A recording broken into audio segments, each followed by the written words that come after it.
j'espère que vous allez bien. On se retrouve donc dans une nouvelle vidéo pour parler de mes flops. Si vous avez suivi la vidéo de la semaine dernière dont je vous parle de mes favoris du moment, là je vais vous parler de mes flops et vraiment du flop. Des produits que je n'aime pas, sauf un qui peut-être voilà, peut passer, mais bon. Bref, je vais vous parler donc de ces flops là. Et puis on va commencer tout de suite parce qu'en fait j'ai plus rien d'autre à dire. On commence par une crème pour les mains de la marque Cottage. C'est une crème main réparatrice, oui c'est ça. Fraise et menthe au beurre de karité, nourrit et répare. Alors je doute pas de l'efficacité de cette crème pour les mains, pas du tout. Elle est très efficace, elle fait son job, c'est une bonne crème de jour. Mais je déteste le parfum fraise menthe au beurre de karité. Ça nous fait un espèce de mélange. J'y arrive pas. Enfin voilà, j'arrive pas du tout à l'utiliser. Même si c'est que pour les mains, je pourrais faire un effort, mais en fait non, j'ai pas envie. L'odeur me dégoûte, mais me dégoûte vraiment. Donc j'ai vraiment pas envie d'utiliser. C'est pas grave, je vais pas la jeter, hein. Je vais la donner à ma mère parce que je viens à peine de l'entamer. En plus, une fois que j'aurai fini, je l'aurais pas racheté de toute façon, même si je l'avais aimé parce qu'il y a du phénoxyéthanol. Bon, il y a une grosse liste en fait, si vous voulez, d'ingrédients, mais je vois le phénoxyéthanol dedans, donc moi ça ne me plaît pas. Donc voilà, je pense que je vais la donner à ma mère si elle supporte l'odeur. Sinon, bah tant pis, j'essaierai de la donner à ma belle-sœur, etc., etc. Ma soeur, si personne n'aime, et ben tant pis, elle finira à la poubelle. Ensuite, un démaquillant de la marque Inel, c'est le démaquillant express yeux waterproof, démaquille et apaise à l'extrait de bleuet pour les yeux sensibles porteurs de lentilles. J'ai pris le mini format parce qu'en fait je suis retrouvée en panne de démaquillant Mixa. Vous savez, si vous suivez mes vidéos régulièrement, je vous en parle surtout dans les produits terminés. Mon démaquillant Mixa, j'en avais plus du tout et j'étais maquillée et il fallait bien que le soir je me démaquille. Donc je vais chez Leclerc. Je me dis, j'ai bien trouvé mon Mixa, je ne trouve pas mon Mixa. Je la bon, il était en rupture, le rayon était presque vide. Tous les démaquillants étaient quasiment vides. Et il restait celui-ci en grand format ou en petit format. Je me dis, je vais le prendre en petit format et on verra bien. Ce truc m'a vraiment défoncé les yeux. J'ai pleuré, ça me faisait mal, c'était une horreur, ça me piquait. J'ai dû me rincer les yeux pendant un petit moment avant que ça parte. Donc si vous avez les yeux sensibles, n'achetez pas ce truc pour vous démaquiller. Ça va vous piquer. Je vais pas le jeter par contre, je vais le garder parce que je vais m'en servir quand je me fais des traits de liner pour venir corriger mon trait de liner. Avec ça, ça marche très bien. Quand je fais des traits de liner, c'est une grande concentration. Le teint, je le fais après. Enfin voilà, j'ai le coton-tige de sortie avec ça pour retoucher au cas où parce que en général c'est des catastrophes. Donc voilà, je vais le garder pour l'utiliser de cette façon-là pour voilà corriger mon eyeliner et puis c'est tout. Mais vraiment, je vous dis vraiment, je vous le conseille pas. Par contre au niveau composition, il n'est pas non plus, il n'est pas horrible parce que j'ai quand même regardé avant de l'acheter.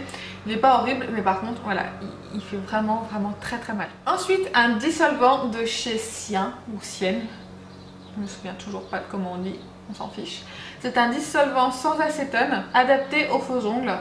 Ils disent dosage facile et économique pour les disques de coton, oui, parce que c'est un flacon, vous savez, où on appuie, ça délivre le produit donc directement dans le coton, ça j'aime bien. Adapté aux faux ongles, ça je ne sais pas. Doux et efficace et enrichi en huile. En fait, ce qui me dérange, c'est qu'ils disent qu'il est enrichi en huile, mais moi, il me dessèche les ongles, mais alors complètement. J'aime pas la sensation que j'ai sur mes ongles une fois que j'ai enlevé le vernis. Vraiment, ils sont secs. On dirait limite des faux et j'apprécie pas en fait leur texture après avoir enlevé mon vernis avec ce dissolvant. J'ai fini le dissolvant, vous savez, celui où on twist son doigt dedans là, pour enlever le vernis, de la même marque. Celui-ci il est absolument génial d'ailleurs, il faut que j'aille en racheter. Je sais pas s'il est commercialisé encore, mais il faut que j'aille le racheter parce qu'il est vraiment très bien. Il m'a duré... qui m'a duré au moins 6 mois, voire plus, à l'utiliser quasiment toutes les semaines. Donc j'ai eu une période où j'en mettais plus trop de vernis pendant 2-3 mois. Mais je veux dire, il est vraiment très efficace et il ne dessèche pas les ongles. Celui-ci, je vous le conseille, mais alors pas du tout. Ça va vous abîmer les ongles. Moi j'ai l'impression que ça m'abîme les ongles et ça me dessèche. Pareil, je vais le donner à ma mère et puis on verra si elle l'apprécie elle. On va rester dans les ongles avec un petit produit de la marque Sally Hansen que j'ai déjà depuis un petit moment, mais je me suis dit tiens, je vais le réessayer pour voir. Et en fait c'est un gommage cuticule et baume aussi, donc c'est à dire qu'il hydrate en même temps les cuticules. En fait il fait rien à part me dessécher les cuticules. Donc je vous montre un petit peu à quoi ça ressemble. Il me dessèche mais alors complètement, on dirait que j'ai plus de peau en fait. après avoir utilisé ça de Pobort là autour de l'ongle que si j'avais rien utilisé. Donc il sent rien. Je préfère ne pas l'utiliser et puis je vais le jeter parce que j'ai trouvé personne à qui le donner autour de moi. Ça fait un petit moment que je l'ai entamé. Je vais m'en débarrasser, mais voilà, si vous voyez ce petit produit, surtout que c'est vendu à Carrefour, je vous le déconseille.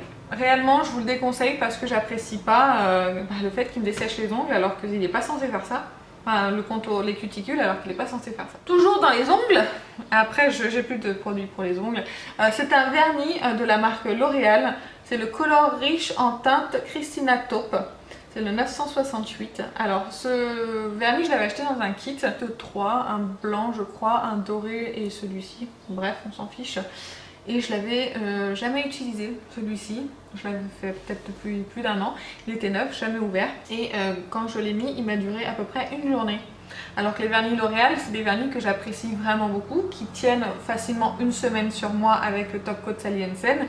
Là j'ai fait comme d'habitude. J'ai rien changé du tout à ma routine pour les ongles et malheureusement il n'a pas tenu. Il partait en morceaux dès le lendemain, donc dès le lendemain j'ai dû enlever ma manicure. Alors j'ai réessayé d'autres vernis L'Oréal, etc. pour voir si j'avais un souci ou si c'était voilà, si c'était moi qui avais mal posé ou si c'était vraiment L'Oréal, je me souvenais plus, mais non, non, non. C'est celui-ci qui a un souci. Les vernis L'Oréal sont très très bien. Ils ont un excellent pinceau, ils s'appliquent très bien, mais voilà, celui-ci, il se barre en couille. Pardon, j'avais ça dans la tête. J'ai entendu un sketch de Gad Elmaleh pour ça, voilà. Pardon. Revenons à nos moutons.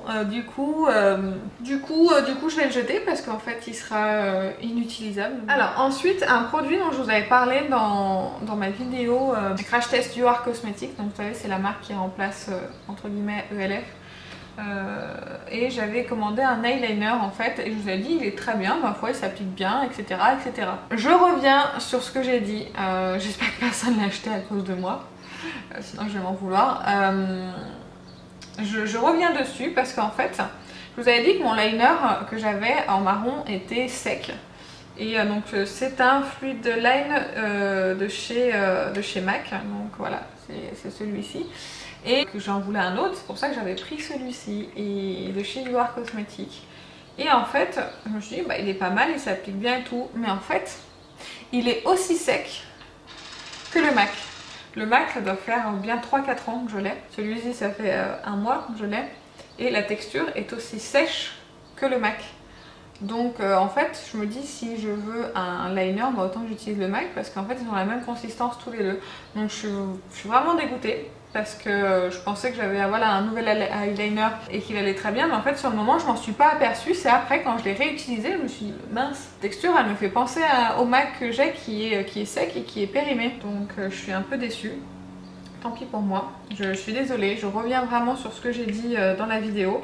Je préférais corriger mon erreur plutôt que vous laisser sur cette impression. Bon, ça va, il coûte 3 € je crois, mais bon, il y a des personnes, 3 € c'est très important. Donc je suis désolée, mais le liner UR Eyeliner de chez UR Cosmetics en teinte brun, je vous conseille pas. Je sais pas les autres, hein, s'ils ont la même texture, mais voilà, il paraît déjà sec et pâteux et donc il est plus difficile à appliquer. Ensuite, un petit...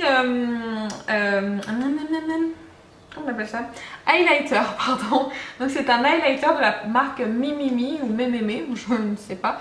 C'est le Beat the Blue en Oyster Gold. Oh là là, il n'y a rien de marqué en français. Je vous le montre de plus près. Vous savez quoi? Ça sera plus vite fait. Cet highlighter, je l'ai eu dans une box. Ouais, je l'ai eu dans une box, c'est ça.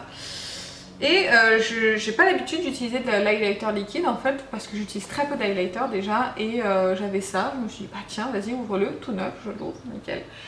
Et je m'en suis servi plusieurs fois, différentes techniques, j'ai essayé avant le fond de teint, il se voit pas du tout, donc j'applique un fond de teint très léger ou assez courant, c'est comme si j'avais rien. Et après en fait le problème c'est que ça déplace le fond de teint parce que en fait la matière, je sais pas si vous verrez, mais elle est hyper pâteuse, elle n'est pas assez liquide pour moi et en fait voilà il déplace la matière. J'ai essayé au Beauty Blender, j'ai essayé au doigt, j'ai essayé au pinceau. Bref, c'est un produit que je ne garde pas. Ensuite, un crayon à sourcils, je crois que je vous en avais parlé aussi en bien. C'est un bon crayon à sourcils, je vais pas revenir là-dessus, j'adore le goupillon. Bah, je ramasserai après. Il va falloir que je me baisse. Je l'adore toujours autant. C'est un... Voilà, je trouve qu'il coiffe vraiment très très bien les les sourcils, il les attrape très très bien. J'aime beaucoup aussi la mine qui est très très fine du crayon. Mais ce que je n'apprécie pas, c'est la teinte.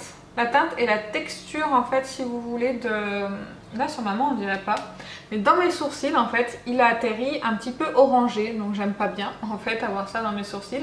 Et je le trouve plus sec que le Kiko dont je vous ai parlé la semaine d'avant. Il est beaucoup plus difficile à estomper à mon goût que le Kiko. Donc en fait je fais beaucoup plus rapidement mes sourcils avec le Kiko qu'avec celui-ci. Ça c'est à travailler. Déjà la mine est plus fine. Donc déjà on met un petit peu plus de temps pour remplir ses sourcils, remplir les trous. Et quand on l'estompe, bah, il s'estompe moins bien. Donc je suis obligée voilà, d'insister en fait pour estomper. Donc voilà, je l'aimais vraiment bien. Mais finalement par rapport au Kiko, bah, je préfère le Kiko. Donc je vais essayer de le terminer et après bah, je le rachèterai pas. Pour finir, je vais vous parler de deux mascaras. Donc des mascaras qui sont très récents. Je vais vous parler de celui que je déteste le plus. C'est le Total Temptation en version waterproof de chez Maybelline. Je trouve que ce mascara sur moi est complètement inutile. Alors c'est à dire que et ben en fait c'est comme si j'appliquais presque rien et il tient pas la courbure, il fait pas de volume, pour moi voilà. Ici par contre il fait quelque chose. J'ai l'impression qu'il décoiffe mes cils. Alors là, pour le coup, c'est vraiment un flop. Hein. Je m'attendais pas à ça de la part de ce mascara parce que beaucoup en ont dit du bien de la version classique. Je me suis dit, bah, la version waterproof, elle va être absolument géniale. Mais non, malheureusement, non, du tout. Je trouve que c'est inutile. Ce mascara est inutile sur moi. Donc, je sais pas je pense que je vais m'en débarrasser. Hein. Je vais pas continuer à l'utiliser. Ou par-dessus le Better Than Sex waterproof, juste pour l'utiliser, pour éviter de le gaspiller. Heureusement, je l'ai acheté sur Amazon, je ne l'ai pas payé cher. Je précise qu'il était sous blister quand il est arrivé, donc il n'est pas sec parce que voilà, il pourrait être périmé ou déjà ouvert. Il avait sous blister bien fermé, comme il y aurait dans les grandes surfaces. Je l'ai essayé tout de suite, je ne l'ai pas laissé ouvert ni rien du tout, j'ai fait attention. Et bah malheureusement voilà, pour moi il sert à rien, il me décoiffe les cils, ils vont dans tous les sens en fait si vous voulez. Je sais que j'ai les cils qui sont pas très coopératifs en ce moment, je pense que c'est à cause de ma grossesse, mais tant pis. J'ai le Better Than Sex, j'ai d'autres mascaras que j'ai en ce moment qui font très bien l'affaire, alors que celui-ci non, pas du tout. Voilà, donc je ne vous le recommande pas en version waterproof, en tout cas la version classique je ne la connais pas. Un deuxième mascara, alors lui c'est moins pire que l'autre, je ne sais pas si on peut le dire ou pas. C'est le Paradise Extatic de chez L'Oréal en waterproof.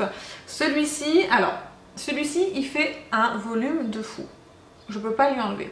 Par contre pour un waterproof il ne sèche pas assez vite, donc du coup la courbure elle ne tient pas. Donc si vous cherchez de la courbure, bah, malheureusement celui-ci il n'est pas fait pour vous. Donc celui-ci je ne vous le recommanderais pas non plus pour la courbure. Si par contre vous voulez un mascara waterproof qui donne du volume, celui-ci il est absolument parfait. Si vous avez déjà de la courbure, et dans ces cas-là vous avez beaucoup de chance et je vous déteste aussi pour ça. Donc celui-ci je vous le recommande pas juste pour ça, je ne déteste pas celui-ci. Je mets un mascara, pareil le Better Than Sex, je le mets, il va me tenir la courbure, il sèche assez rapidement. Et ensuite j'applique celui-ci qui va me donner un petit peu plus de volume. Rien de très catastrophique, celui-ci j'arriverai à le finir, comparé à l'autre juste avant. Donc voilà, j'en ai fini avec mes flops du moment. J'espère que la vidéo vous a plu. Si c'est le cas, bah, mettez un petit like, moi j'aime bien voir vos likes. Mettez un commentaire aussi en dessous pour me dire vos flops à vous aussi du moment. Si vous avez jeté des produits encore pleins parce qu'ils étaient vraiment trop nuls et inutilisables. Donc dites-moi tout ça en commentaire. Et n'hésitez pas à vous abonner si c'est pas le cas. Je vois pas ce que vous attendez. Je vous fais plein d'énormes bisous et je vous dis à la prochaine. Salut!